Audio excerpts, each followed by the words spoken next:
Welcome to the Scoop on Order. Happy Sunday, a victory Sunday after a great win at Penn State that solidified Ohio State in the playoffs. As long as they keep doing what they're doing, looks like we're going to see Oregon again, folks. So we're getting ready for it.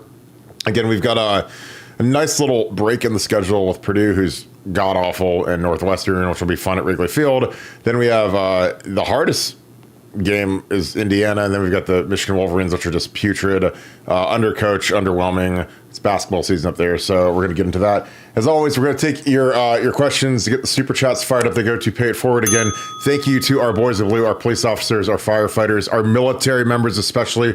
Thank you guys for serving us, protecting the country, keeping our freedoms free. Again, this is a very important week. So again, we appreciate all that, and thank you for enabling us to have the ability to vote for our president. So again, we appreciate you guys. Again, without our military, that isn't possible because, again, they are the guys that keep us free, and freedom is not free.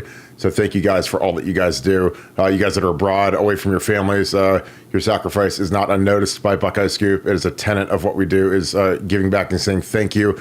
So if you guys believe that you are eligible for the Pay It Forward program, send us a note, buckeyescoop@gmail.com. We signed up a ton of new members. Thank you to all of you that are super chatting. That helps pay for the cost of memberships to buckeyescoop.com for our first responders, our military members. So thank you for that. Again, this is a time of the year we have to remember the folks that are away from their families during Thanksgiving, Christmas, and not only just away abroad serving our country, but also those that are patrolling our streets, our cops, the people that are keeping us safe. So thank you to guys again for all that you guys do. Again, we notice it. I know it's not fashionable to thank you guys in this weird country right now, but not around here. So that's what we stand for, and we appreciate you guys. Again, if you guys enjoy our content, please leave us a like, click subscribe, also click that little alert bell. If you guys want to help us out in a big way, Apple Podcasts is starting to grow a little bit for us. So we had a good month. Again, we're just trying to keep this thing rolling along. It's completely free if you subscribe on Apple Podcasts, on Spotify. Again, this is huge for us, and we appreciate you guys.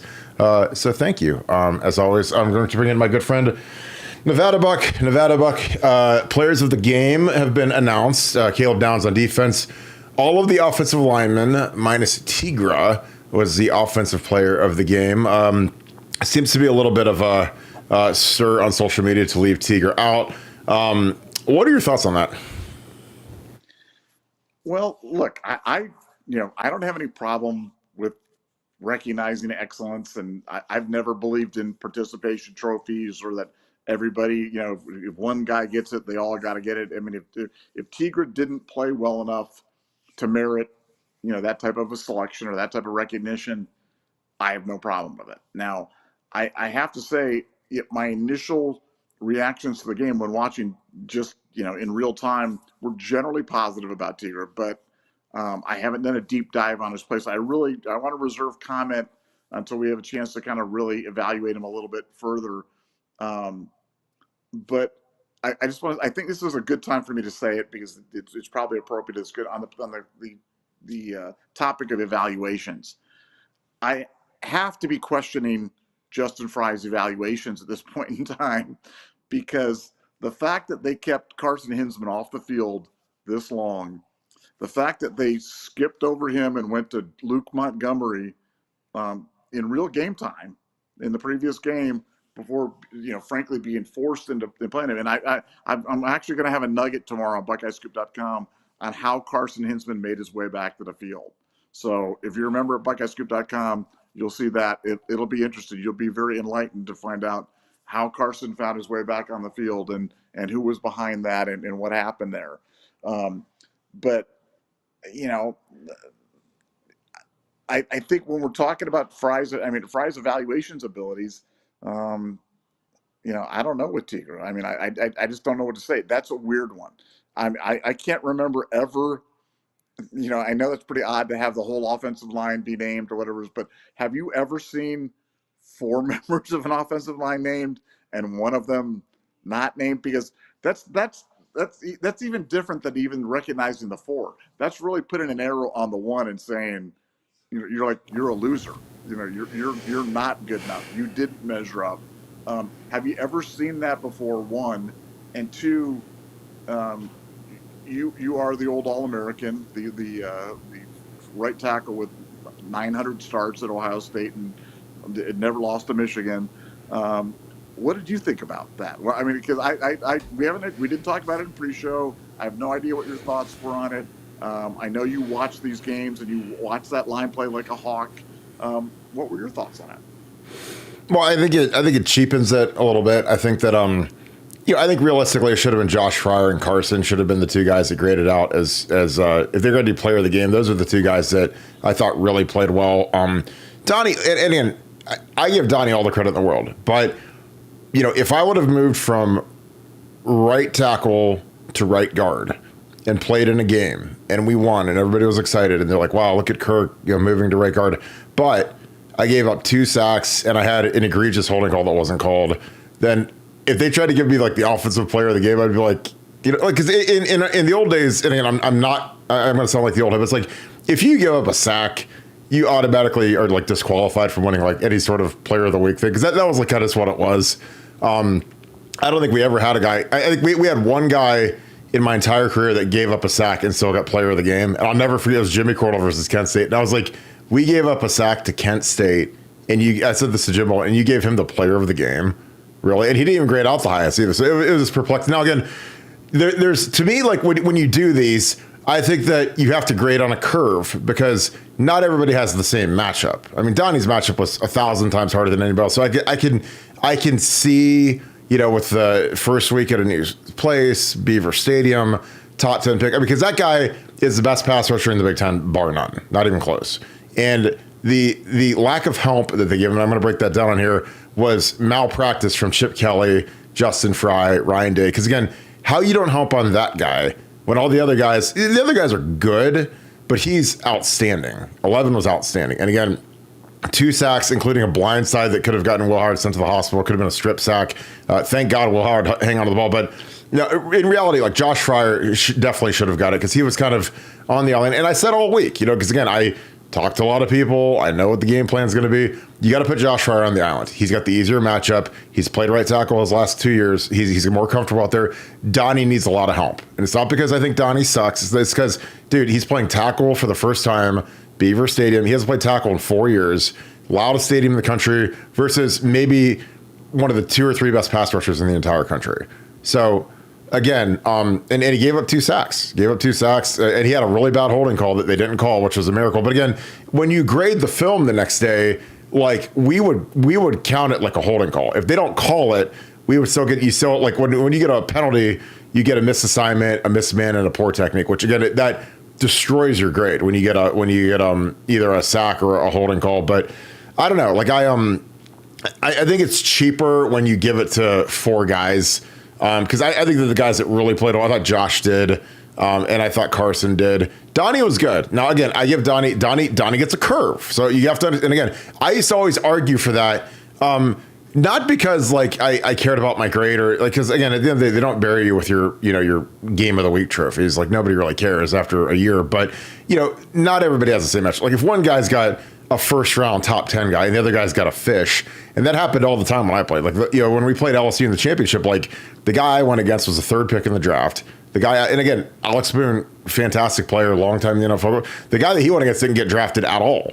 He is terrible. So I mean, like if we are close to equal, like then I'd probably be the guy that gets the thing. Again, that's how I would grade it because you don't all go against the cleanup hitter. Like some of these guys that you go against are turds, and and again, I thought Donnie hung in there, but I thought the scheme in some parts in the pass protection was really poor, and it really put Donnie in a terrible spot. And again, I'm gonna show you the film because again, I don't just talk about it. I'll break it down. And I was screaming on the show all week, and I know that Mark Pantoni watches every one of our episodes from start to finish.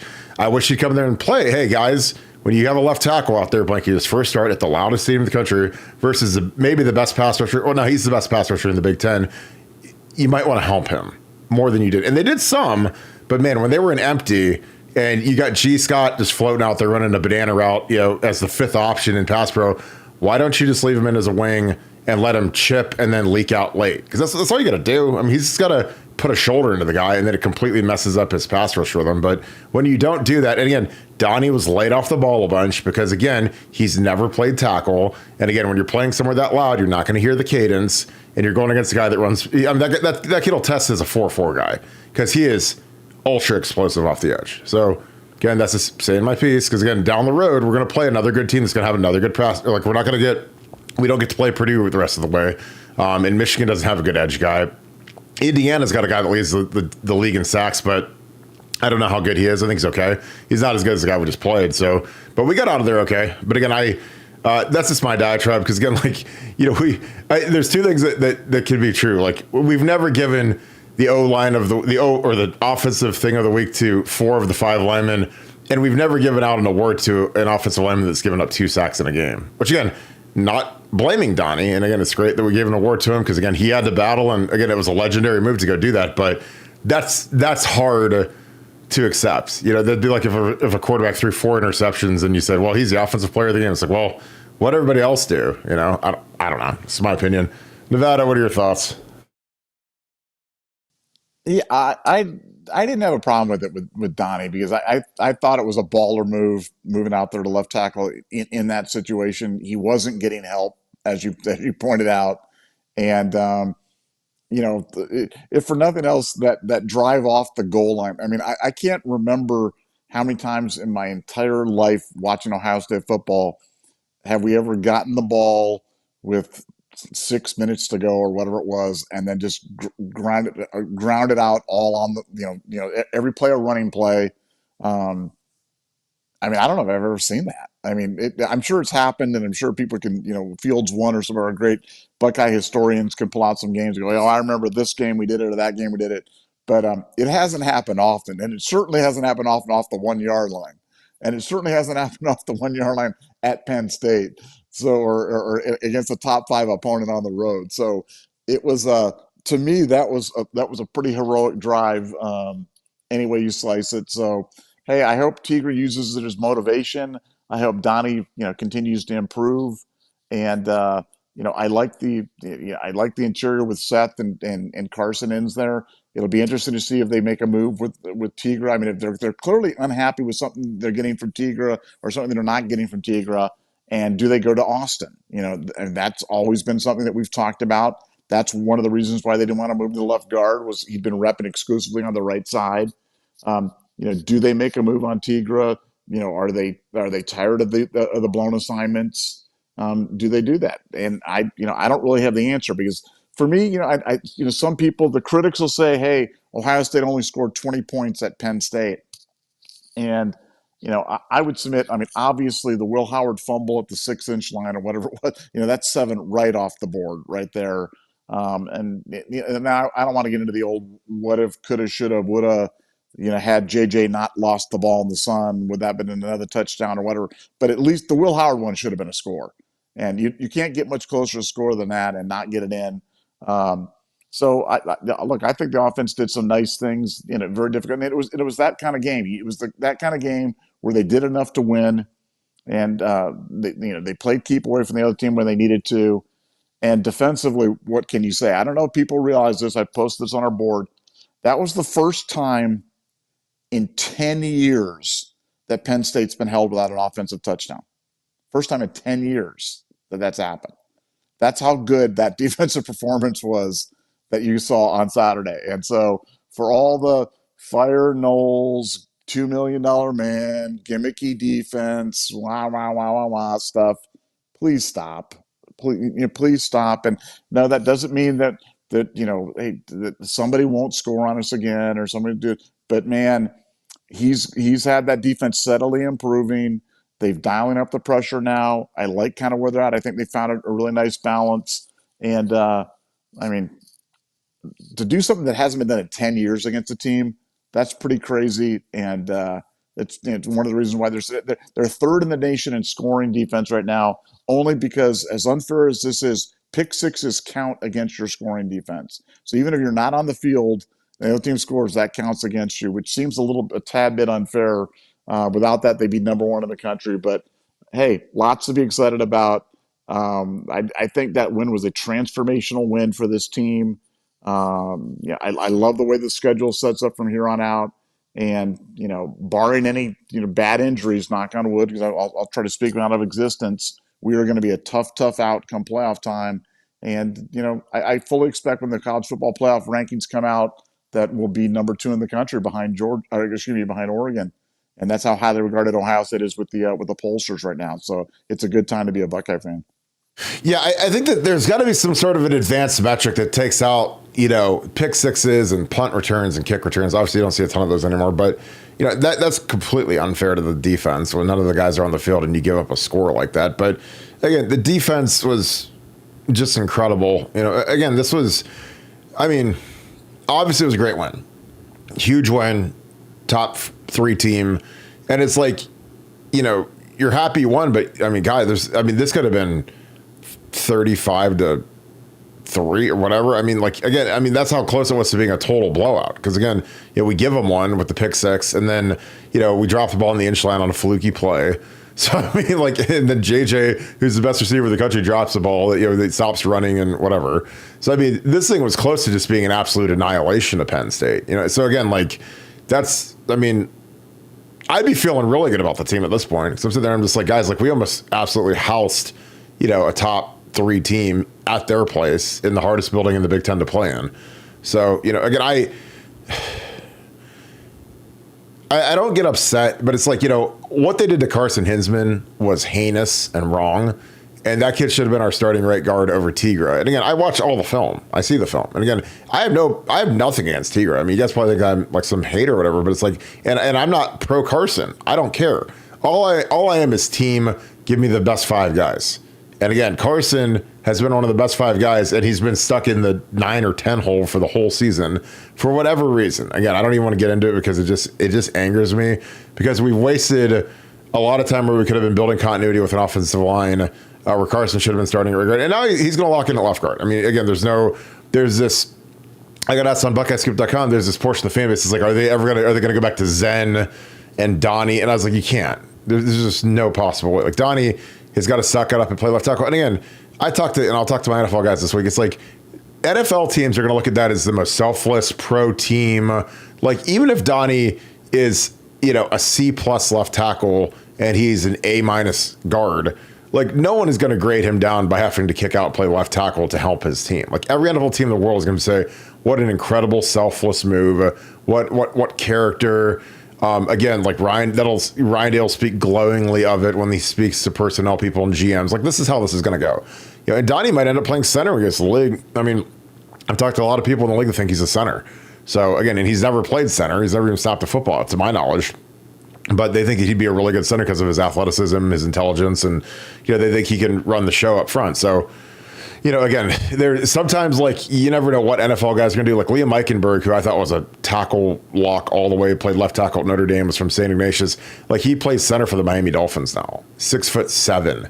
So Ethan Posick, 6'7", center for the Browns. So again, you never know what NFL teams have planned, but I think it's really good for him.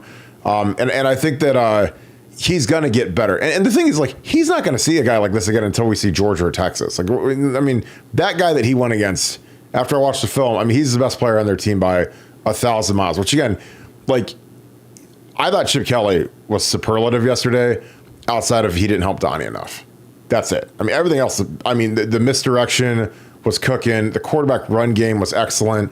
The intermediate throws, because again, I'm a big fan because again, we have these people that live they're like Al Davis's illegitimate kids or something where they want to throw it deep every single play. And I'm like, guys, that's great, but you have to protect when you throw deep. You have to protect for a long time. And it's why would you do that when you can throw intermediate throws? When you've got a makeshift offensive line, you've got Carson making his first start, you got Donnie making his first start ever at left tackle. Tigra hasn't been excellent at all at right guard. It's the loudest building in the Big Ten. Let's just throw it short and let our playmakers make plays. Again, it illuminates how people have never really had to be in a situation where they've played football, coached football, really know anything about football. When you say something let's just throw it deep all the time. Because again, I don't like throwing it deep. Because again, we don't have a guy who can really run past guys like Teddy could, or we've had some guys could do it. JMO could do it, but that's not really our strength. So why would you do that? Again, especially with a new left tackle, especially where it's that pass rusher. Oh my God, talk about dumbest thing I've ever heard. Nevada, I'm going to break some film. Do you have any other thoughts before I dig into some film real quick?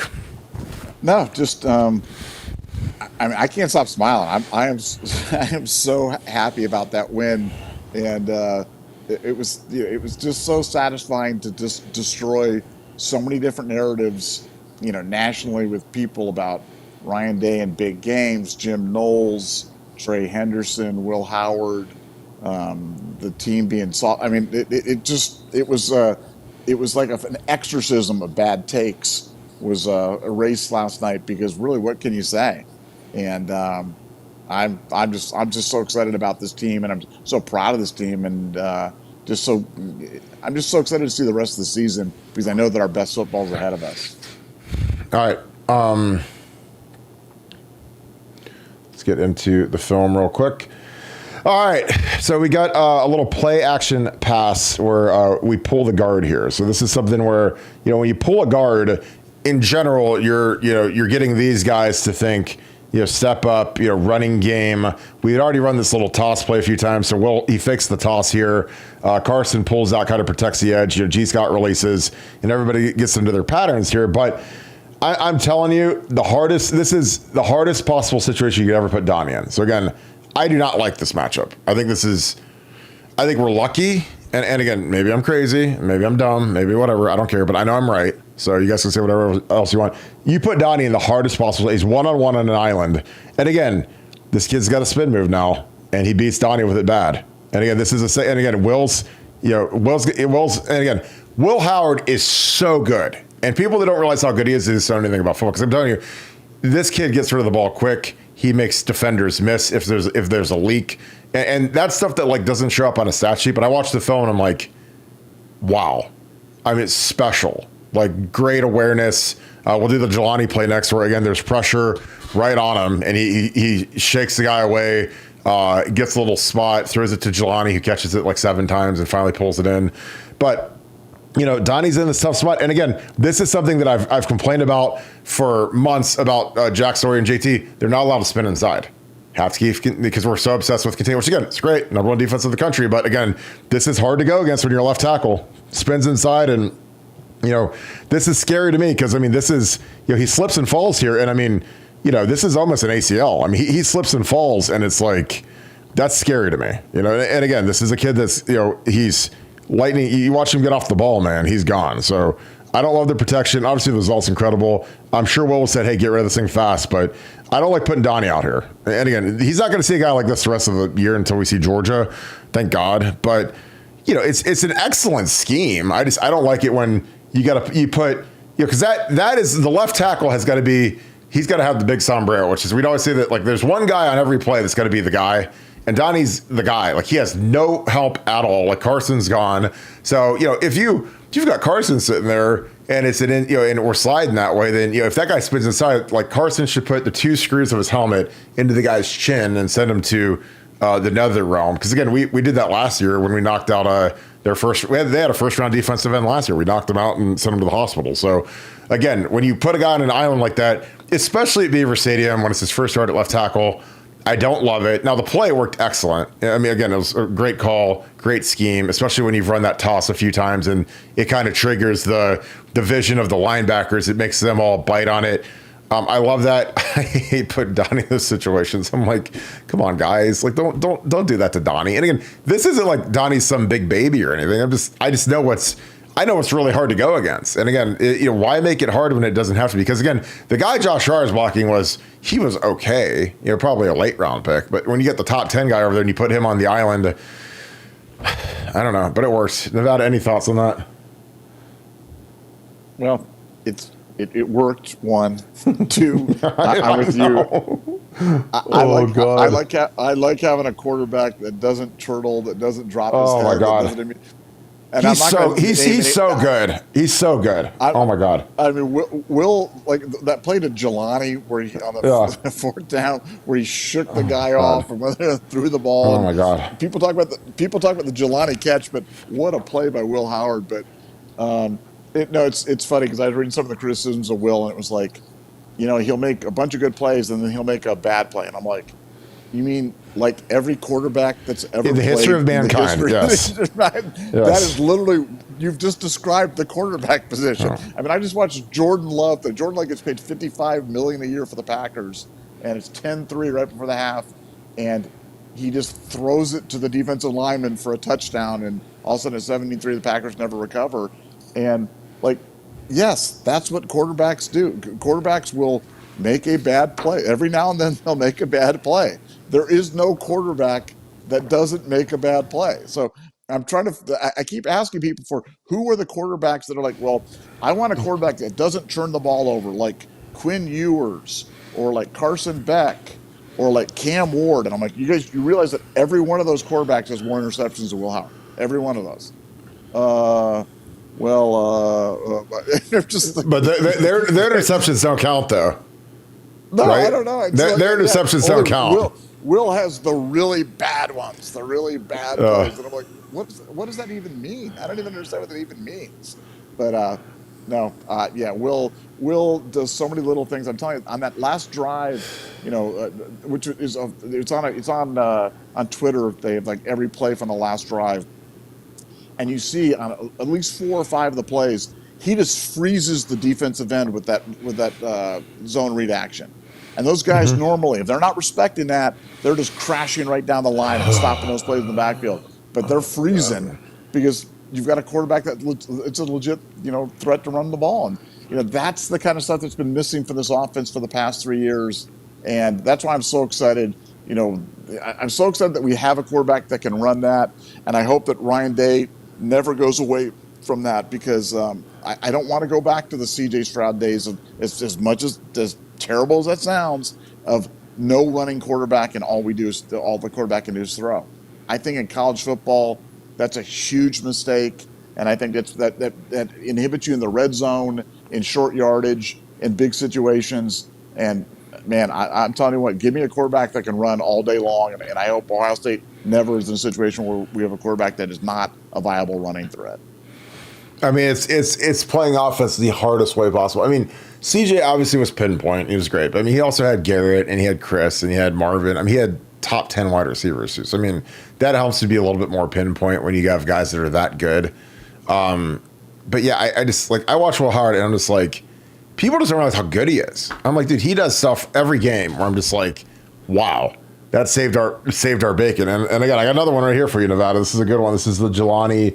We run this stupid bunch formation, which I hate. Or, I say every week, the worst group on our entire team is the tight ends. And I try not to be negative, but they're just not great. And they're trying. Jelani's coming along. Bennett Christian's really coming, which, I mean, he should be the starter. I know he won't be, but we run this, our big little bunch thing. So I think over here we've got, I don't know who that is, but we've got, tight end, you got G. And again, if there was a bet for G Scott missing a key block in a game, I'd lay the ranch on it every week. Because again, we put G, and again, in this genius formation, we put G in a hip, which this is tough, and he has to block 11, the best player in the Big Ten on defense, bar none. And of course he misses, falls. I mean, so again, like, you're looking right here, here's G, here's 11, misses, completely whiffs. So again, like, even if this was some sort of a handoff, he's going to make the play in the backfield. But instead, G Scott misses his block like he does every week. And Will Howard, I mean, this is the best defensive player in the Big Ten. After watching this game, I mean, Caleb Downs is probably 1A, but this kid's unbelievable. And look, boom. I mean, this is a 4-4, is a top 10 pick. Will Howard right here, the guy that, people wanted Kyle McCord or Cam Ward. Watch this. Boom. 4-4 werewolf chasing you down. And this is on 4th and 1. It's 14-10, 4th and 1. If we don't get it, they got the ball at midfield.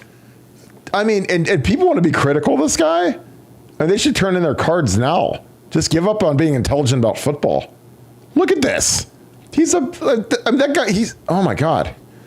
And he puts it right in Jelani's hands. I mean, if Jelani just catch it right, I mean, he makes it dramatic by catching it 4 times, but I mean, I don't even have words for how good that is. Because again, G on brand misses the block right off the top. And again, at some point, it's on the coaching staff. When you realize the guy just can't block, I mean, he's the worst blocker we've ever had that's been a regular starter. I mean, I've watched football for 20 years at Ohio State. I've never seen anything like this guy. And again, I'm not trying to go in on him, but it's just like, holy cow. Stop putting him in again, when you realize the guy can't do something and you continually put him at the point, then eventually, you gotta fix it. You got to put Bennett Christian. You got to put somebody else in. But again, the fact that we don't have Jelani doing that, because Jelani is 10 times stronger, bigger, I've seen him block in high school, and I was really excited about him blocking the edge when he was in high school. So I don't know what he's been doing the last 2 years, but I know he hasn't been getting developed. If you don't put him at the point, he's 6'7". You know, he was a tight end in high school. He wasn't a receiver. So I don't know. What are your thoughts? Because again, that play is so good. I mean, if we get stopped there, if he gets sacked there, for one, it's like a nuclear bomb goes off inside that stadium of just eruption, noise, excitement, all that. And they have the ball at like the 45-yard line going in. So you tell me. But I mean, he's got 11 coming right at him, and then he steps around him and he puts it right on Jelani's chest, and Jelani bounces it 3 times and catches it. But that's so good. I mean, I don't know. Like I said, I don't get depressed about anything in life, but the fact that this kid's going to be gone in 2 months, it really is upsetting. Because like I wish he had a couple more years here because he's good, man. What are your thoughts? Yeah, no, and again, he does that. Like I said, that play doesn't show up big on the score sheet, but he does that a lot, man. He extends plays a lot. He's strong. He's unflappable in the pocket. But Kirk, I want you to know, every now and then he'll make a bad play. I'm like, wow, really? He's not. But I want to call out a different aspect of that, though. I want to call out a different aspect of that. Ryan Day is now Mr. Fourth Down. Now Ryan Day has become the Dan Campbell of college football right now in 1 year, and I love it. I love using all 4 downs to make 10 yards, and it was unthinkable that Ryan would do this. And this is kind of the evolution of Ryan. This is why when I'm like lobbying for Ryan Day, here's truth be told, guys. I'm gonna let you guys in on a little secret, okay? But do not tell anybody. This is just for the people the things on this podcast, okay? I don't even like Ryan Day. I find things about him not particularly to my liking. I don't like him. But I love him as our head coach. And I love the job that he can do as our head coach. And I love the fact that he can go out there and continue to improve his job, because I don't want to win games at Ohio State. I don't have to love the guys that are doing it. But I can respect the fact that he's got a very difficult job, that he's doing things the right way, that he's improving the academics, that he's recruiting at a high level, that he's increasing the coaching staff, and that he's evolving as a coach. And part of his evolution is, hey, you know something? Last year on the 48-yard line, 4th and 1 against the Michigan game, he punted. And ask yourself now, knowing this year, do you think Ryan Day's punting 4th and 1 from the 48-yard line? No freaking chance. No freaking chance. Little thing, to me, it's a big thing, though. It shows that he's growing confidence as a coach, and he's starting to realize the analytics support this type of stuff. And the coaches that are secure in themselves will trust the analytics. The coaches that are insecure won't, because they don't want to be criticized. They don't want to have somebody write in the paper, oh, he went for it on 4th down and it was bad. The coaches that know the math can look at it and go, you know something, I don't care what you say. I really don't care what you say. It was the right decision. That's what we're going with. That's how we're going to use all 4 downs to make 10 yards. I love it. Ryan continued to extend drives by using the 4th down. That was a big play. Will Howard's a big part of it. And I'm excited, but I'm excited to see Ryan grow as a coach, because that shows me that he's making that progress towards that dynastic run. Yeah, I agree. I think he's growing, and glad he likes watching the show, because you've been talking about going for more on 4th down for 2 years now. So I know that he's tuning in every morning on his drive to work, listening to learn a little bit about football from us. So I appreciate that, Ryan. All right, this is the last one. Again, this is one of my gripes, and I don't know why we do this, but we did. So, you got Donnie out here, empty protection, a little bit late off the ball, and this kid is lightning off the ball. Look how quick he's off. I mean, it's like if you pause it, his head is. Look, here's the blue line. None of their guys are across the blue line. His whole upper body's across it. So Donnie's a touch late here. So why not put G? Again, watch what G does. G just runs a little banana route here. He's the 5th option. Basically, he knows he's not getting. You can tell he runs this lazy route, so he's not getting the ball. So why not take G and put him in a hip right here? Put him as a tight end in a wing right here. Scooch him out, and then have him chip. Because if G's standing right here, just giving a presence, it changes his entire rush. He can't just run blindly up the field, because if G's any good, he's going to at least run G over, at least put a hand on him, touch somebody. So, but Donnie, And again, this is a season ender right here. And this is on Chip Kelly. This isn't on Donnie. Yes, Donnie gets beat here. And again, it's Donnie's never played left tackle. He's playing at the hardest stadium in the country versus the best pass rusher maybe in the country. And he's laid off the ball. So when you're late in that noise, it turns into this. And again, little thing that's not on the stat sheet. Will Howard, he holds on to it because, again, this guy, he knows that ball's right there, and he punches at it, and Will can feel it, blindside pressure, and sacks don't kill you, but a sack fumble could. Because if he fumbles that here, and this ends right here, and he's up, then this thing's going to the crib. They're at the 10-yard line. I mean, even if they just recover it, I mean, this would be another touchdown. So that ain't on Will Howard, but again, this is on Chip Kelly. So again, I said it all week, you have to help versus 11. We don't do it because, again, we've got $100 million in offensive staff people in that building that didn't understand that this guy is really good. So hopefully they'll listen to me next week. But thankfully, we're not going to see that guy again. But, again, it's good on Donnie. They gave him player of the week, but you can't give up sacks like that and make player of the week. But it is what it is. All right, let's get some super chats done. Sergio Sama, thanks for the 5. Appreciate you, my friend. Watching Carson Hinsman's energy and juice was awesome. Good for him and good for the O-line. They had an identity. Also, props to the running back blocks. WHAC. Yeah, I mean, Quinshon and Trey, again, they're so good. And I'm going to be, like I said, I don't get sad, but it's just like, people, my biggest problem with Ohio State supporters, I don't like to call you guys fans, I call you supporters, is sometimes you guys don't realize how good some of these guys are and how much we're going to miss them when they're gone. I mean, these 2 running backs we have are phenomenal. I mean, they're 2 of the best that we've ever had. Definitely 2 themselves. They both remind me of Ezekiel, because Ezekiel, especially in 14, I mean, he just so physical, so selfless. I mean, we'd run because back with Urban, we ran the quarterback a ton and did a lot of Q lead. And when you do Q lead, your tailback becomes a fullback, and he has to lead block for the quarterback. And Ezekiel would just kill guys. He'd cut him. He didn't care. And again, that's why I'm glad Zeke's had an amazing NFL career and he's done all he's done because he deserved it. I mean, he was a great Buckeye. And that's how these 2 guys are. Like, how Trey and Quinshon are. They're not obsessed with sets because, again, they're 2 guys that they know the process. They trust the coaching staff. They know that if they do everything, including pass protection, including lead block, that there's nothing you can do that'll enhance your NFL draft status more than all the ancillary stuff that these guys do. Like when they run a lead block with Will Howard and Trey kills a guy, like decleats him. Like, that's NFL teams are going to see that and say, we want this guy on our team. We want this guy in our clubhouse, in our program. This is the guy we want.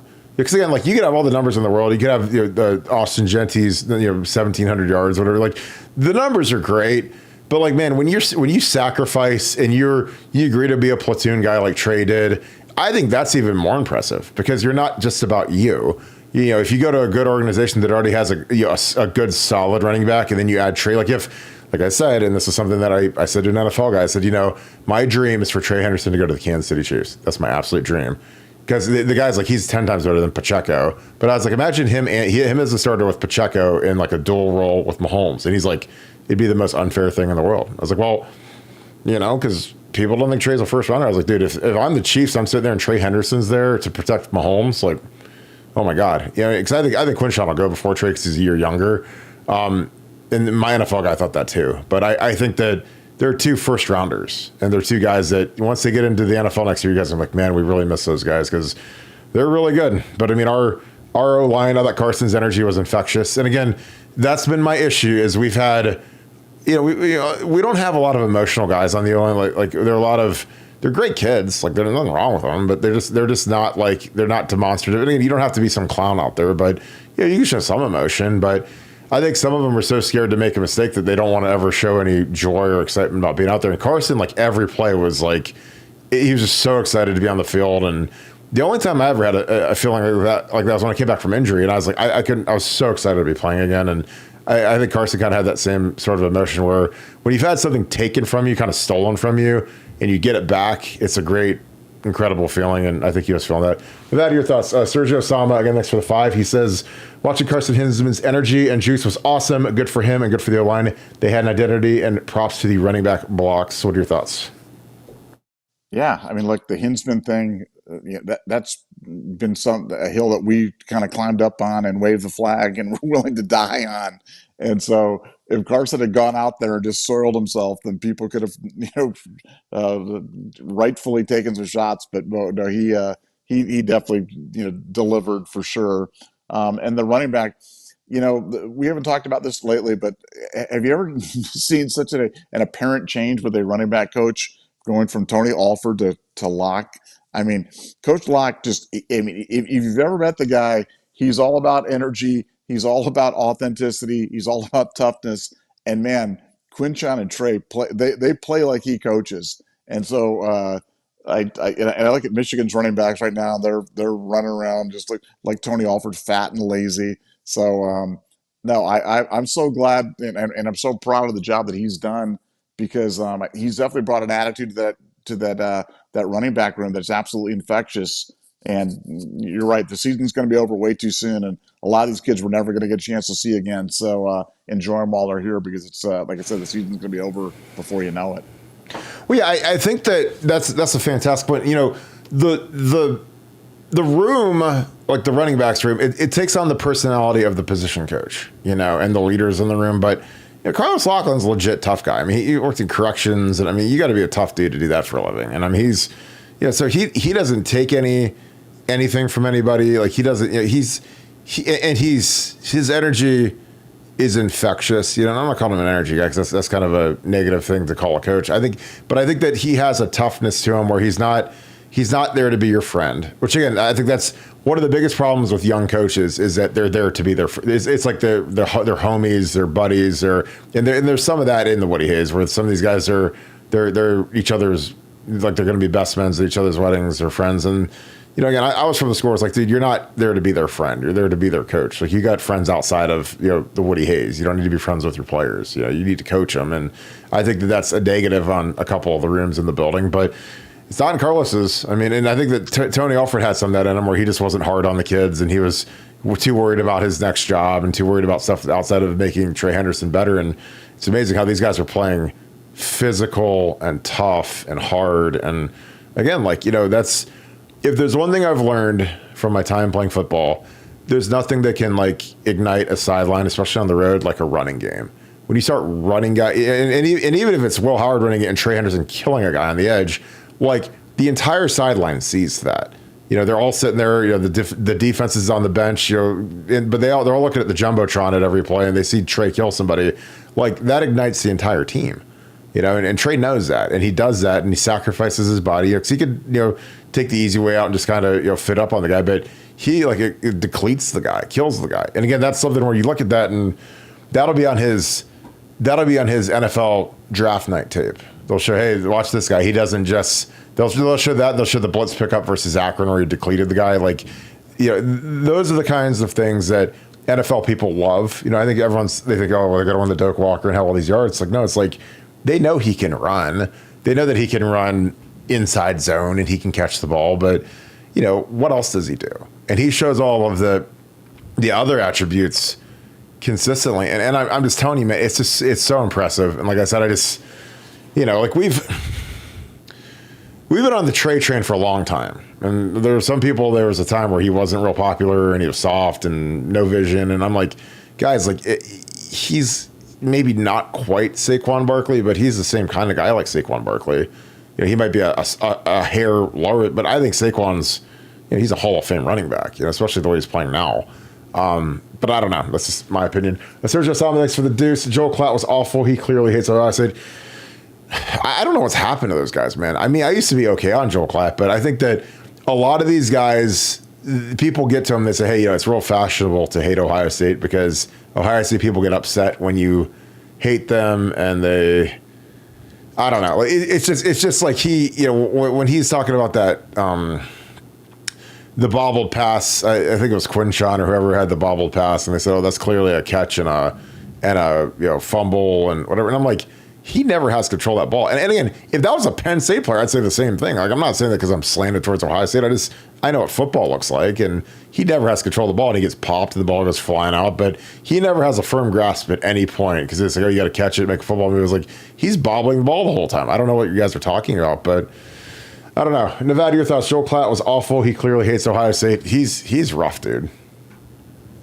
Yeah, I mean, I'd like to say that it's because he has an agenda, but I just think I just don't think he's very smart. I don't think he's I don't know, because he just says stuff that's weird. And yeah, it was weird to me that any reasonable person that knows football could watch that replay and kind of go, yeah, looked like a catch to me. Oh my God. I thought it was like 80% an incompletion. So I don't, it didn't make any sense to me that it would be, ruled any other way. But hey, look, I saw Michigan challenge a play where Loveland caught the ball and went down to the ground and then lost the ball and it flew out of his hands, and they challenged that was a catch. So clearly the Michigan coaches don't know the rule either. So I don't know anymore, man. Nothing surprises me anymore with coaches. Nothing surprises me anymore with announcers. But yeah, Joel really seems to struggle.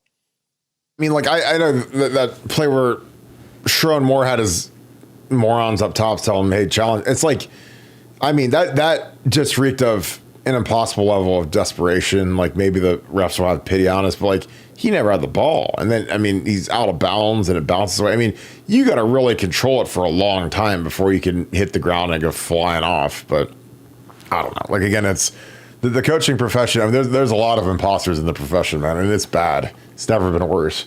Mark Pollitt, thanks for the 5. Kirk in Nevada, I think Oregon is peaking too early. What are your thoughts? Go Bucks. Go Army. Go Army, man. Army's, they are hard to go against, man. They're running the crap out of the ball. Nevada, I'll let you go first. Do you think that Oregon is peaking too early? I think it's an interesting point. I mean, it's an interesting point. College football's changed. This is a playoff format. This is an NFL type of win your games, then go through 3 or 4 other games to get to the promised land. I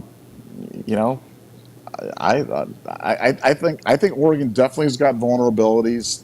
They've dodged the injury bug at key spots for the most part, but the injury bug generally catches everybody at some point. And now it's funny. You know who the 2 top quarterbacks are in the Big Ten by QBR? It's not Dylan Gabriel. It's the kid from Indiana and Will Howard. Those are the 2 top quarterbacks in the league by QBR. So it's interesting. I think I'll love playing Oregon a second time around on a neutral field, and with this change in philosophy that we have now. I do want to call out one thing. This is a play you and I talked about the other day, but Dan Lanning continues to impress me. He had a play that he's the best. It's 4th and 4, and so he runs this wonky punt formation where they run everybody out, just leave the center there by himself. And so the Michigan guy didn't really know what to do, so he was like kind of lined up on the center. And if you cover the center on a punt, just being over him, that's a 5-yard penalty. And so they got called for the 5-yard penalty, got the first down. That was a play. That play was designed to draw the 5-yard penalty. So I don't like everything about Lanning. I'm not sure he's a big-time coach. He did win a game this year against us, but lost a couple against Washington. But man, he does some creative stuff, and I really want to tip my cap to him. But I think to the poster, I think they might be peaking a little bit early. I think it's great insight, and I think it's really hard to stay at a super high level for the entire sprint, and they're gonna have to give some back at some point. And I wouldn't be surprised to see them do that in the playoff. Well, I just, I think Dan Lanning's fantastic. I do. Now, he hasn't won any big games yet, but I think he's got that thing going in the right direction. And, like, if Ryan was gone and he said, Kirk, who's your first call? I'm like, probably that guy. Because he seems to have it figured out, and, he runs a good program. Now, again, I think we're better than they are. That's the thing is, like, I've said it 1,000 times on this show. The fact that we lost that game could be the best thing that's ever happened to us. I'm just saying, because the fact that we get to see those guys again in Indy, like, who's going to be more motivated? I'm sure that they'll have their motivations and whatever, but when you're us and they took what was ours and what we wanted, it's just I don't know. I'm trying to find that punt real quick because it was a really good play. I found it on Twitter. It looks a little weird, but I'll let me toss this up here real quick because it is it's worth seeing. I'll get that out of here. Oop, course, it goes to commercial, because why wouldn't it? So they line up in this goofy formation right here. Because they initially lined up in a full punt formation, and then they lined up this, but they're still punting. So they still have got the long snapper and the punter. So again, the rule is you can't line up over the long snapper. So what happens is teams will do this where they'll line up, under center in shotgun, and then they'll shift the offensive line out. Like Penn State did that yesterday, just to mess with the defense a little bit. So, these defenders, they treated the long snapper like he was an offensive center, which again, that's incorrect, And then there was a play that Penn State ran a couple weeks ago versus USC where they actually had the tight end as the center. He snapped the ball and then he ran out over and caught a touchdown. So again, teams like to do this stuff, but again, this is just genius by Lanning and his staff, because they're like, hey, what if they don't line up correctly and they treat the long snapper like he's a center? Because again, you can tell he's a long snapper. He's got two hands on the ball. They're in punt formation. So again, like, I don't want to say I wish that we had guys that do this, but I don't. Again, we've got a great staff. We've got Chip Kelly's. If you say, Kirk, you build your dream staff, who do you want to see? I want Chip Kelly. I love his scheme, but I would love if we did some stuff like this on special teams. Because I can't remember the last time we did something like innovative on special teams where I was like, wow, that was really cool. We used to do some stuff like, we did the surprise onside versus Maryland that ticked off Mike Loxley, and we used to do like a little bit more innovative stuff, but I don't feel like we do that as much anymore. But again, I wouldn't be surprised if you see that exact play, and if I'm, a head coach in college football, like I'm showing that to every single team. Like if I'm the head coach of Kent State or Ohio State or whatever, I'm showing them that exact play and saying, hey guys, watch out for this, because there are going to be teams that are going to try to do this in the next few weeks, and they're going to line up in punt formation. They're going to shift everybody out, and you're going to have some general studies degree major from Michigan line up on the center and get a first down, like literally, because this was, what was it, fourth and 3, and so they get a 5-yard penalty, so Oregon gets to stay on the field and get a first down, and it was a tight game at that point. So, that was a costly penalty by the general studies guys at Michigan. Raymond Mitchell, thanks for the 10. Everyone, including Nevada, thought I was crazy for betting Yoder in January that Scunn would lose at least 4 games this year. Well, who's crazy now? Every loss from here nets me 5,000. It appears on me. Nevada, I don't believe that you thought that he was crazy for that. I think everybody else might have, but like nobody was on the four loss train harder than you, I don't think, on this earth. But what are your thoughts on that?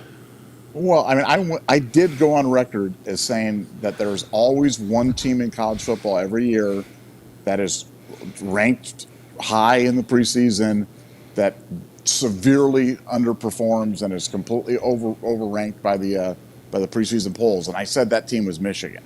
Now, I had set their floor. I thought 7-5 was their floor. Now, clearly, that's too low because it sure looks like.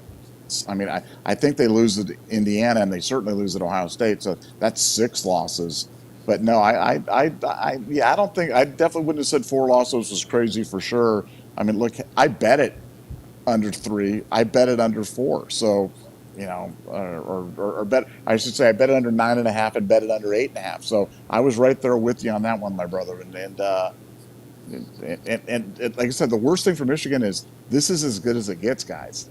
It's not like they lose all their good players. Every good player they have on their roster is gone after the season, and then the sanctions roll in, and so it's a bleak time. But no, that's a great bet, love it, and congratulations. Your boy Yoder, get the amazing blue. The amazing blue goggles are getting expensive for my boy. Oh my God! Why would you ever bet that with that team coming back? And Sharon Moore's your head coach. Jesus Christ! Poohbeard 12, thanks for being an ultra member. Thanks for the 10. On rewatch, this is clear. There's real chemistry with Heinzman next to DJ, because of course there is, because they played together all last year together next to each other, center and left guard. Also left handed Heinzman was might be a vocal leader of the O-line we've been waiting for. Nevada OH. Guys, I'm telling you, and it's something that's never talked about because most of the people that are commentators or radio hosts or people that you guys listen to, they're not offensive linemen. So there's a real offensive line chemistry that develops when guys play next to each other. And again, that can be good and bad. Again, I've played next to guys that I didn't have great chemistry with, and I played next to guys that I had great. Like when I played with TJ Downing, we had great chemistry. Knew exactly how he's going to set up double team blocks so I could come in and pulverize guys. We knew how to switch twists. Like, nobody ever beat us on twists, especially because we were able to play together in 05 and 06 the whole season, like together next to each other. So there's a chemistry that develops. And, when he left and I had to work with Ben Person, like I had to redevelop a chemistry with Ben because no two guards are exactly the same. So you have to figure that out. So again, I don't say I was screaming for it all year, but Carson should have been starting. And again, he's better than Teager. I mean, he started one game and got Offensive Player of the Week, and they left Teager off the thing. So again, I was right on that. Which again, I don't know what the deal is, but it was just happiness for me that Carson got in there. Because again, I thought that he was wronged when they pulled him out in that Cotton Bowl. We looked like the worst offensive line in the history of football, and we switched one guy out. So. Is what it is. Nevada, your thoughts on the rewatch? This is clear. There's a real chemistry between Carson Hinsman next to Donovan Jackson, because of course there is. Also loved how animated Carson was. Might be the vocal leader on the O-line we've been waiting for. What are your thoughts? No doubt about it. I mean, he definitely, in my opinion, is the heart and soul. He's been the heart and soul of the line. Unfortunately, he wasn't playing. And so it's hard to really be that holler guy when you're not out there in the field. But I think putting him in there gave everybody a jolt. And he's got the ability to get Donnie. Donnie was more animated this week than he's been in a really. You see him on the sideline. He was stomping around like a big old bear out there. And I think that's the Carson Hinsman effect on him. So I think it rubbed off on everybody. And they've got some bad dudes on the offensive line. Seth McLaughlin's a bad dude. Josh Fryer's a bad dude. Donnie's a bad dude. Look, I like Teager. I'm hopeful that Teager can get it together. I hope this is a wake-up call for whatever they feel is ailing him.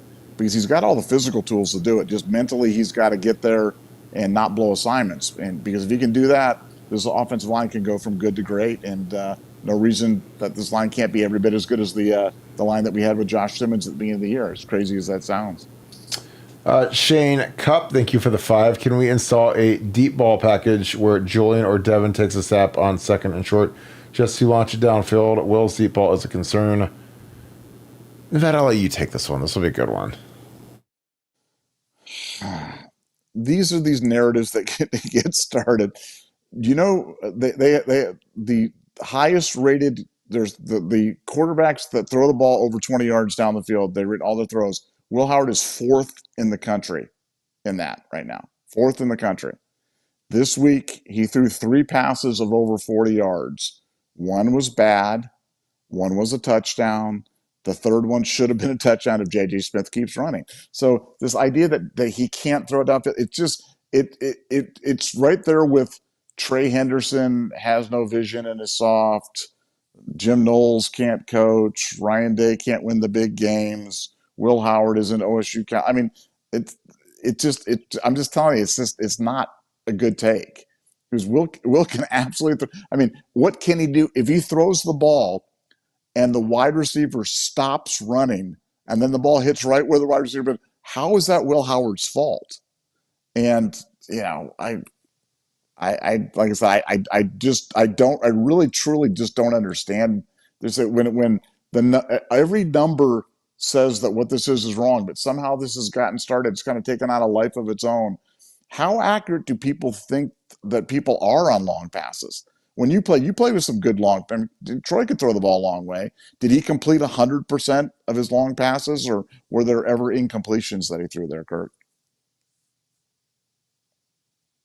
You're muted. Yeah, there. Yeah, I mean, I don't know. Like I said, until Elon Musk makes a quarterback robot that can throw the perfect long, or we bring the Monarch machine out to shoot the long ball every single time, then I don't know what people expect. If JJ runs and doesn't stop and puts both arms out and catches that ball, then people are like, wow, that's a great deep ball. That's amazing. And I don't know what on earth has everyone think Devin Brown can fucking throw a deep ball, because it's just like he's never played well. We saw him in the bowl game for 5 seconds, and we put him in some garbage time, and I just don't.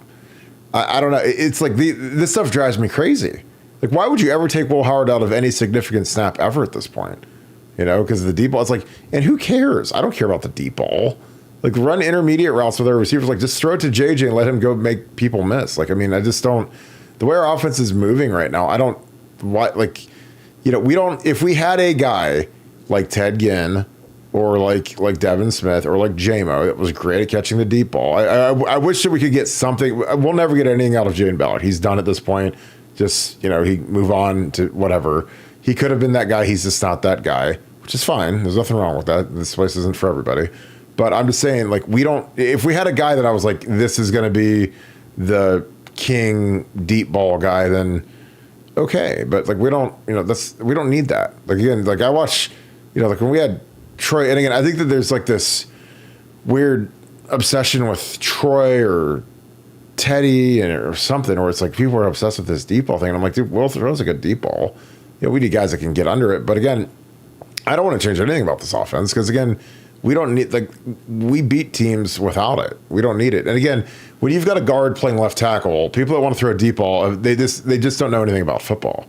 They couldn't know less about football because when you have Donnie at left tackle learning how to pass block, I mean, and you want him to hold up for 5 or 6 seconds when you throw a deep ball, then good luck. I mean, versus good teams. I mean, you can do that against Purdue. Yeah, of course. I mean, do whatever you want against Purdue. I mean, you could roll a bunch of you guys out there and beat Purdue. Northwestern, the same thing. But like, do you want to do that against like a real team, like a playoff team, like Texas or Georgia? No. You crazy? Like, again, like, why would you put our guys have been, they've been decent in pass protection, but if we see a real pass rusher like we did against Penn State, and you want Donnie to block that guy, I mean, you're insane. I mean, if you get 7-man protected, I guess, again, they took shots over, if Denzel doesn't play like complete garbage versus Oregon, then, I don't think that they could play a ton of deep balls on us, but I don't know, but their two receivers are faster than our guys. Like, I mean, Evans, those 2-4-3 guys. I don't think Mecca might be. Maybe JJ's probably a 4-4-ish guy. JJ's a bigger guy. And again, I'm not saying that they're. I think that Mecca and JJ are better than those two guys, but those guys can really go deep.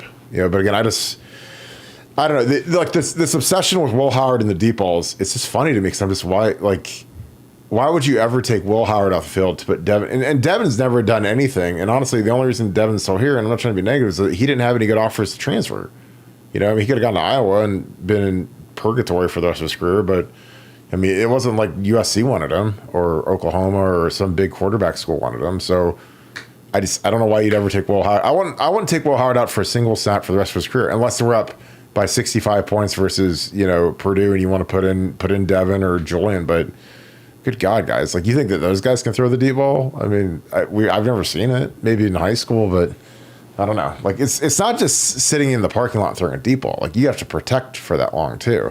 So if you want to max protect and keep 7 guys in, I guess you could. But I just don't think that that's our guy's forte. But I don't know. Just my opinion. Matthew Shelton, thank you for the 5. Will Howard can't throw the deep ball. No should be fired. They can't win. Travion has no vision. O-line sucks. Bucks are soft. Transfers are worthless. This is probably my favorite super chat of all time. Stud isn't a good coach. I might throw that on there, and it's absolutely perfect. But Nevada, that is the super chat, just so you know. Will Howard can't throw the deep. Knowles should be fired. Day can't win. Travion has no vision. O-line sucks. Bucks are soft. Transfers are worthless. Well, we did get Chip Kelly sucks last week, which was great. Yeah, Chip Kelly's a fraud. Chip Kelly's a fraud. I'm like, God bless, man. Like, I don't know what people even want anymore. I'm like, dude, Chip Kelly's a fraud. Then we should just get rid of this. Cancel the football season. Get rid of the team. I mean, I like Chip Kelly. I did not like his Nebraska game plan, but this was more vintage Chip. Any thoughts, Matthew? That's a great super chat. Your thoughts on that? No, it is, and we try to look at ourselves as mythbusters here, and when stuff just kind of gets said out there, I mean, if it's true, we'll tell you. If a guy's not playing well, we'll tell you. If a guy can improve, we'll always give you how we improve things. We're never just going to identify problems without offering the solution. But some of these narratives that just get started they're just silliness, and just because we say we like Chip Kelly, that doesn't mean we think that Chip Kelly always calls a perfect game or never makes a bad call or, never can have a bad series or sequence or play that, that we like to have back. But, all in all, I'm pretty pleased with where things are at. And I'm sure glad that they got Will Howard as our quarterback, man. Even if he can't throw the deep ball, whatever the heck that means, even if he can't throw the deep ball, I'm sure glad that he's here because, he's the right horse for the course in a Chip Kelly offense. I can tell you that. You know what I wish? Like if I ran the country, if I was the president of the United States, which would be amazing, the first thing I would do is I would take the clueless portion of our fan base, and we have there's a chunk of them, and I would immediately make them have to become. I would deport them to Tallahassee and make them Florida State fans. Say this is your new program. You're no longer part of Ohio State. You can go be a Florida State Seminole fan now. You can see what bad really looks like. Because I mean, we complain about it when we're like every program in the country that isn't Georgia would trade places with us in a millisecond right now for the trajectory, coaching staff, NIL budget, the whole nine. You know, you get to go be a Florida State Seminoles fan now. So because then you have something to really cry about. Or you can be a Penn State fan. I mean, they're ready to kill James Franklin at this point. Yeah, but it's like we just have people that they're just miserable at all points, and it's like it's never good enough. And I'm like, guys, like you better enjoy this team because again we're gonna be in the portal next year, man. So we need to backfill a lot of spots next year, guys. So I'm enjoying this run because this team is out of this world talented, and they're starting to come together. And again, like I said, the loss to Oregon is going to help us. You watch WV Buckeye. Thanks for the 10. Fan base needs to get off of Howard. I've watched him for years at K-State. Messed up when they wanted him gone. Howard has he had a good pass to JJ, but JJ slowed down. Everyone needs to line up on him. Yeah, I mean, like if JJ runs again, this is something JJ's gonna learn. I don't know if he lost in the sun or what the deal was, but like JJ's got to catch that. He got to run under it and catch the ball because he hits that, man. Then no one's saying, "Oh, Will Howard deep ball." I mean, he aced one last week to JJ. He hit the Emeka ball was in stride, like the first touchdown. So. I don't know, man. I love that quarterback. I think he does a really good job. And again, I've seen bad quarterbacks. I've played with bad quarterbacks, guys that, they were just complete liabilities in the pocket. They just weren't good. I've seen great. I've seen Troy as a Heisman winner, and I've seen really bad. So it's like I know what good quarterbacking looks like. I know what good leadership looks like. Will Howard checks all the boxes. And again, there's some guys that are bad quarterbacks that wouldn't know what a good quarterback looks like because they're just a bad quarterback. So. Their entire mentality is that of bad. Ohio 7715. Thanks for the 20. Appreciate you, Kirk in Nevada. Amazing game from the Buckeyes. Defense was great, and Hensman is a beast. Thoughts on Sonny's performance? Oh my God, 24-25. Natty Lock Nevada OH. Nevada. I always give you the easy ones. So Nevada, your thoughts on Sonny Styles' performance? I have said this many times.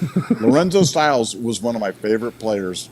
I love Lorenzo Styles. Loved him. And when Sonny committed to Ohio State, there was nobody more excited about him being there. He's just not sudden. He's just not. He's not bendy. Like you look at that Abdul Carter. Like that guy's bendy. That guy's got good lateral movement. Can move around. I mean, Sonny he's just a little stiff, and he doesn't break down before he makes tackles, and he puts himself in a spot where he can't get laterally, and so he misses a lot of plays. So he plays. Some guys play faster than their athleticism, like a Luke Kuechly, played faster than he ran. Sonny plays slower than he has athleticism, and I hope that gets fixed. I've seen guys fix that before. Because he has got NFL All-Pro type of athleticism. I want to see it match his play on the field because we just haven't seen it yet. And if we see that defense could really go from, great to historically great if Sonny starts playing the way that we need him to play and that I hope he can play. Yeah, I mean, I think Sonny watched Abdul Carter and say, this is what we want you to be. This is what we hoped you'd be. This is what we want you to be. Like, he played linebacker last year, all Big Ten, moved down to D end. Like that, because Abdul Carter is exactly what they thought Sonny Styles would be. But Sonny, he doesn't react quick. I watched the tape. I mean, he's a physical freak, big, strong, looks like, looks unbelievably good. But, there's a level to Sonny that we haven't seen yet. He's playing a lot with Arvell, playing a lot. I think that this is going to be an interesting offseason for Sonny because, I think that he probably hoped that he'd be leaving after this year, but I don't think he can. Not with the tape he's putting out, but he's got the ability to be a first round pick, but he's got to turn up a little bit, especially down the stretch. It's a big stretch coming. So we're going to play Michigan, we're going to play Indiana, so it'll be good tape. But I don't know what's the deal with Sonny, because again, we all thought he would be like a Caleb Downs type impact. And again, it's crazy that they wasted him at safety for 2 years. That was malpractice again. But he's up to linebacker now, and we'll see. Like I said, this is going to be a big stretch for him. Ian Banks, thanks for the 5. This team is giving 19 LSU vibes. No one knew how good they were until the playoffs. Close game against Auburn and Mississippi State threw everyone off the scent. I don't know if I go that far. I mean, that's probably one of the 3 best teams ever, but pretty good. I don't know if Will Howard's Joe Burrow. I mean, Joe Burrow went first overall in the draft, and I don't think our receivers are Jamar Chase and Justin Jefferson. But I mean, we're good. But that's like a top 3 team. But again, none of this matters until everything's done, until the playoffs are done, until the championship game's over. Then we can start comparing to 19 LSU. It'd be great. I mean, obviously, there's no one that like that more than us. I think that our running backs are 10 times better than Clyde Edwards-Helaire, both of them. I think our offensive line is similar. They didn't have, monsters on their O-line by any stretch of the imagination. They didn't have like a first-round offensive tackle. And I think our defense is close to theirs, talent-wise. So, again, they had a couple first-rounders on there. I think they had Patrick Queen and Clavion Chasen, the guy that went first round, but he was a complete bust. Queen's been good in the NFL, so I don't know. Nevada, this team's giving 19 LSU vibes. No one knew how good they were until the playoffs. Close game against Auburn, Mississippi State, threw everyone off the scent. What are your thoughts on that? Yeah, it's funny because I went and looked at 19 LSU because that 19 LSU team, certainly nothing about that team screamed greatest of all time halfway through the season. I mean, they were good, and they were definitely going to be formidable, but they were a team that hit their stride at the end, and at the end they were an absolute juggernaut. And so well, we're not saying they're mirror images of the team because they've got different players and we've got different strengths. I think the Buckeyes defense this year is considerably better than the 19 LSU defense. And statistically, they're not even in the same galaxy. So I think that there's lots to like about this team, and I think this Ohio State team has not played a complete game yet, and we lost to number 1 on the road by 1 point and beat number 3 on the road by 7 points, and we haven't played a complete game yet. So I think if we start hitting our stride, I actually like the comparison. I think it's there's a lot of similarities between these teams, and I think certainly Ohio State certainly got that kind of upside. Yeah, I think that like I said, this is going to be like March Madness. I mean, it's going to come down to who gets hot at the end, who does the best bowl prep to get ready for the tournament. And frankly, who handles the tournament? And honestly, I think that's something that hasn't really been talked about enough is that, we've got a pretty NFL-laden staff. Like when you look at Ryan Day's been in the league, Chip Kelly's been in the league. Like those guys, they've got kind of experience with dealing with kind of the schedule, playoff stuff. I mean, it's just they've been around that stuff. So I think that's something that you can kind of manage a little bit when you're trying to figure out how do you do this break, and then you've got if you have a first round game, if you have a bye, how hard you go on the kids in terms of prep.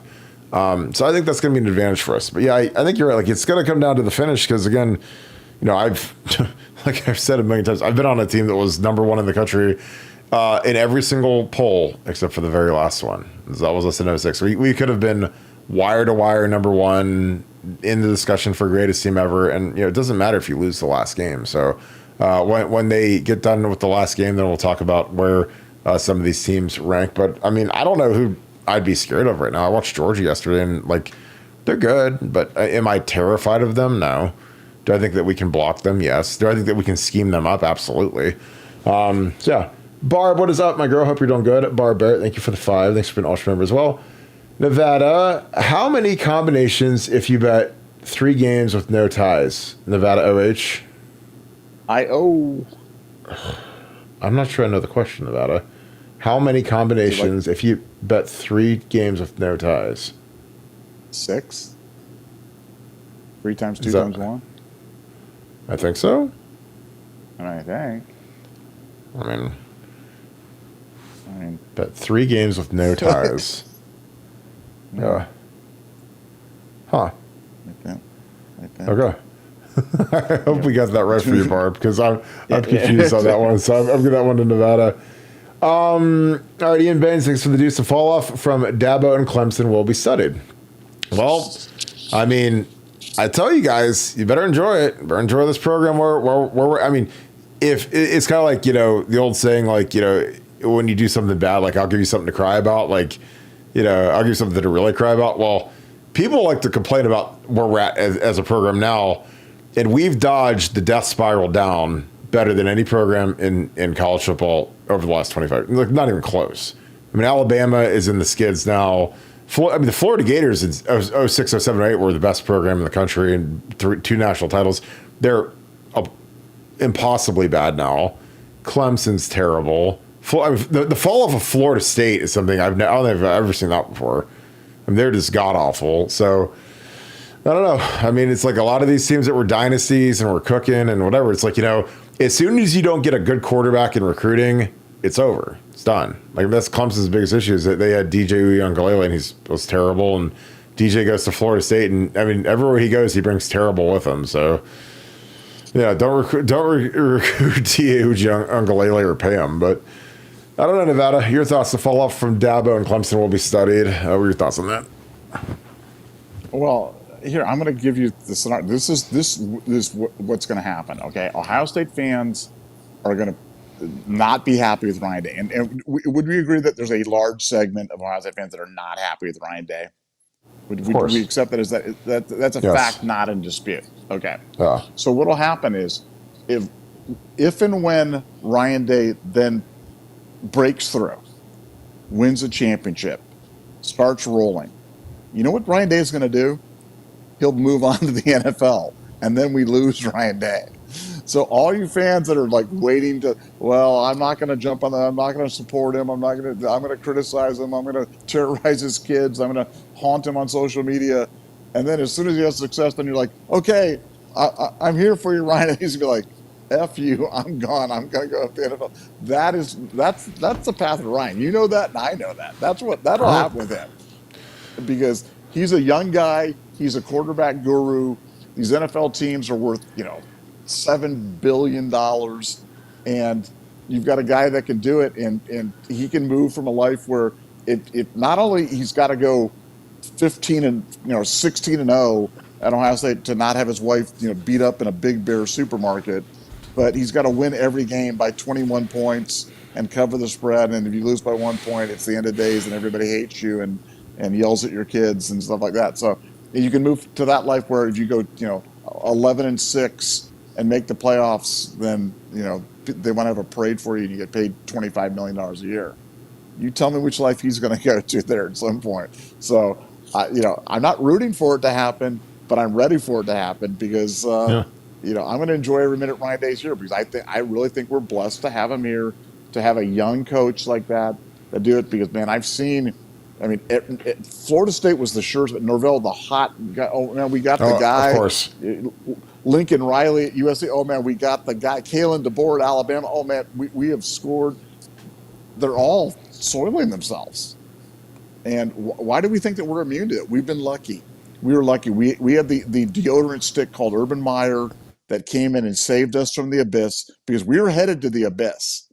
If we'd have hired Luke Fickell back then, we'd have been in the abyss. And a lot of people wanted to do it. A lot of people were very public about when Luke beat Wisconsin that year. Just give Luke the contract and let's just go. And he's a good Buckeye and he was a great wrestler and nobody was tougher than Luke. Well, man, it's really easy to slide into mediocrity. We've just been able to avoid that.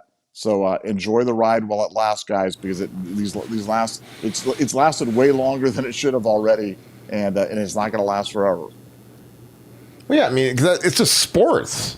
Tony, like sports they're very cyclical. Now, college football's a little different just because of the budgetary restrictions and whatever. But I mean, like, look at Michigan now. Like, look at Florida State, Michigan. Like, I mean, Bama is terrible now. Like, the U is up and down. They're usually terrible. SC's terrible. I mean, it's just, like, I mean, I enjoy Ryan while he's here because, again, the hardest part for me is I love football and I study football and I just can't get enough football. And it's like I watch the NFL on Sundays and I'm like, Ryan would be an improvement over like at least 20 of the head coaches in the NFL for a lot of these programs. Again, like I watched the Bears with Eberflus, and they spent all this money on Caleb Williams, and they're not developing at all. So eventually, like Bob Kraft, who again has lost his fastball. He was deemed a great owner because they got lucky and they got Tom Brady, who was a 6th-round pick, turned into the best player in NFL history, and Belichick, who was really good, but obviously when Brady was there, he was magnificent. But he hires. Because I thought last year, like the team I was worried about was the Patriots, and I did the Bears like Ryan Day as well. But I'm just telling you, man, you got like, he's a New England guy, and again, to be that good of a quarterback developer when these teams spend so much money on a quarterback, I just don't know how you don't have tremendous value. So again, that's how I always look at everything, and I tell you guys that I'm like, look, you say, Kirk, you're the new athletic director at Ohio State. What is the most important factor for your hiring of a head coach? I say, can he develop a quarterback? That's it. Because if you don't have a quarterback, you might as well not even have a season. Just cancel. I mean, now again, I know that Braxton blew his shoulder out, and we made it with JT, but JT is like one of the best quarterbacks in program history, and Cardell ended up being an NFL guy. He was drafted, 5th or 6th round or wherever he went. So I don't know, man. Like I said, I like Ryan because what he's good at is what is the most important thing in football now, and that's becoming a quarterback guru. And I watch these teams hire defensive first coaches and hope that they can figure the quarterback thing out. It always ends in disaster. That's why Sean Payton gets paid $25 million to go to the Broncos. That's why Jim Harbaugh. What did both of them do? The quarterbacks. They get the quarterback position. And again, they've got totally different philosophies because Sean Payton is much more spread out than Jim Harbaugh. But Jim Harbaugh, he came into Cleveland and waxed the Browns today, of course, with a physical running game, with good defense. Like that's his style. He's not a run and gun guy, but he knows what he is, and everywhere he goes, his teams all look the same. And Michigan losing him was devastating, to say the least. So, all right, Nevada, let's wrap this thing up. Good long show. Any final thoughts? No, just I am still basking in the glow of the victory. No. The smile is not going to come off my face anytime soon. I just felt like we needed that one. There are certain times when you feel like the fan base needs it, our podcast needed it, our message board needed it. The Ohio State fans needed a jolt, and we got it. And like I said, that was big. I am so happy for the guys and for the staff and for the fans, man, because that was an important. But savor the wins, man, because they're not always that. It hasn't been. It's been since 2006 since we beat a top 5 team like that in the road. You were there for that, so this doesn't happen very often. The historical context, that win cannot be overstated. So just enjoy the victory and have a great night. We'll see you tomorrow night. Yep, absolutely. Appreciate you guys as always. Thank you for being a huge part of our show. Thank you guys for all that you guys do. Again, if you guys enjoy this content, please leave us a like, click subscribe, also click that little alert bell. Something else you guys can do to help us is in the comment section on YouTube, what do you guys want to see coming down the stretch? I mean, I know you guys love the film breakdowns, but what else? And also comment, where are you guys from? Shout out who you guys are watching from. Shout out who you guys are watching with. Again, it's a huge show because you guys make it one. But I always love getting the feedback about who is watching with who, because it makes me it just makes me happy because I love seeing when the families come together and watch the show. They enjoy the show, and I just appreciate you guys all. And I hope you guys had a great day of watching football, enjoying this Penn State win. The weather is amazing. If you guys are in Central Ohio, you guys know what I'm talking about. So yeah, got a big week ahead as we get ready for Purdue. 3 home games left, guys. So you're gonna blink, and it's gonna be the Michigan game. So you better enjoy every second that this team's together because this is a special, special team. So again, just excited about it. That being said, thank you so much, Buckeye Nation. Thank you, Scoop family. I'll talk to you guys tomorrow. You guys have a great rest of your night. Go Bucks.